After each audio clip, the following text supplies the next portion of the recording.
Breaking చూస్తున్నాము. Heera gold group యజమాని నౌహీరా షేక్ కి ఈడీ షాక్ ఇచ్చింది. నౌహీరా షేక్ ఆస్తులను వేలం వేసింది ఈడీ. ఆస్తుల వేలం ద్వారా 19 కోట్ల నగదు వచ్చింది. ఆస్తుల వేలం ద్వారా వచ్చిన నగదును బాధితులకు ఇవ్వనుంది ఈడీ. అటాచ్ చేసిన ఆస్తులను అమ్మకానికి పెడుతోంది enforcement directorate.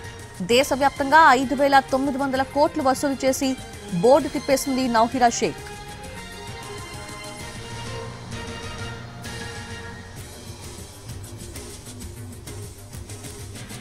Heera gold group యజమాని నౌహీరా షేక్ కి ఈడీ షాక్ ఇచ్చింది. నౌహీరా షేక్ ఆస్తులను వేలం వేసింది ఈడీ. ఆస్తుల వేలం ద్వారా 19 కోట్ల నగదు వచ్చింది. ఆ నగదుని బాధితులకు ఇవ్వనుంది ఈడీ. లేటెస్ట్ అప్డేట్స్ తెలుసుకుందాము. మా crime input editor Ramesh Vaitla సిద్ధంగా ఉన్నారు. రమేష్ వైట్ల, బాధితులను ఎలా సార్ట్అవుట్ చేశారు, ఎవరెవరికి ఎంతెంత ఇవ్వనున్నారు, వీటికి సంబంధించిన అప్డేట్స్ ఎప్పుడు వచ్చే అవకాశం ఉంది?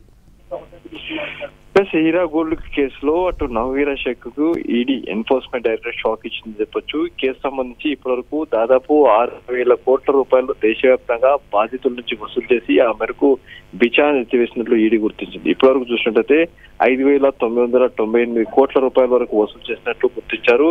ఆంధ్రప్రదేశ్, కేరళ, అటు తమిళనాడు, కర్ణాటక మొత్తం 4 రాష్ట్రాలతో పాటుగా ఢిల్లీలో కూడా ఈ మేరకు కేసులు నమోదైనట్టు అధికారులు చెప్తున్నారు. మొత్తంగా చూసినట్టయితే ఇప్పటి వరకు ఈడీ ఏదైతే నౌహీరా షేక్ సంబంధించిన ఆస్తులను అటాచ్ చేసుకుంటూ పోయింది, ఆమె ఆస్తుల సంబంధించిన విషయంలో పెద్ద మొత్తంలో ఆమె ఆస్తులు అటాచ్ చేసినప్పటికీ ఆ ఆస్తులన్నిటి కూడా ఆమె తిరిగి ఏదైతే దొడ్డిదారిని ఆమె ప్రయత్నం చేసింది, వీటిని గుర్తించిన ఈడీ అధికారులు ఈ మేరకు ఇప్పుడు ఆస్తుల ప్రక్రియ వేలం వేసే ప్రక్రియ మొదలు పెట్టింది.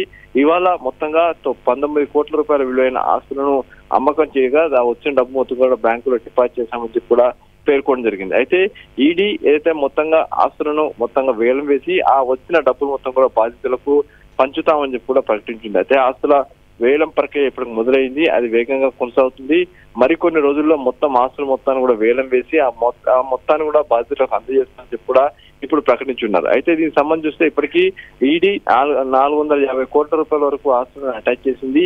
అటాచ్ చేసిన ఆస్తులలో ఒక్కొక్కటిగా అమ్మకాలకు పెడుతుంది, వేలం వేస్తుంది. బహిరంగ వేలం వేసి ఆ మేరకు ఆ వచ్చిన డబ్బుల్ని డిపాజిట్ చేసి ఆ మేరకు బాధితులకు అందిస్తుందని చెప్తుంది. ఏదేమని కూడా ఈడీ మొత్తానికి నౌహీరా షేక్ షాక్ ఇచ్చినట్టు చెప్పచ్చు. ఎందుకంటే ఇప్పటివరకు దేశవ్యాప్తంగా ఇంత వేగంగా ఇంత ఫాస్ట్ గా ఎప్పుడు కూడా వేలం ప్రక్రియ ఈడీ చేపట్టలేదు. కానీ నౌహీరా షేక్ విషయంలో మాత్రం ఈడీ చాలా దూకుడుగా వెళ్తూ ఆ మేరకు వేలం ప్రక్రియ ప్రారంభించింది. ఇప్పటికే 19 కోట్లు వచ్చిన డబ్బుని బాధితులకు పంచుతామని కూడా చెప్తుంది.